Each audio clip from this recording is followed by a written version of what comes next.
दरम्यान कीर्तनकार प्रवचनकार ही महाराष्ट्राची ताकद असून वारकऱ्यांच्या केसालाही धक्का लावण्याची हिंमत कोणी करू नये अशा शब्दात एकनाथ शिंदेंनी काँग्रेस नेते बाळासाहेब थोरातांना सुनावलं।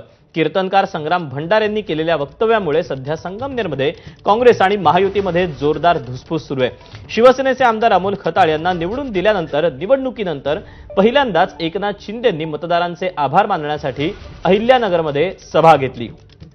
यावेळी त्यांनी काँग्रेस आणि उद्धव ठाकरेंच्या शिवसेनेचा जोरदार समाचार घेतला। संत परंपरा हे कीर्तनकार प्रवचनकार पंढरपूरला लाखो वारकरी येतात। ही वारकरी महाराष्ट्राची ताकद आहे आणि म्हणून या वारकऱ्याच्या केसालाही धक्का लावण्याची हिंमत कोणी करू नये।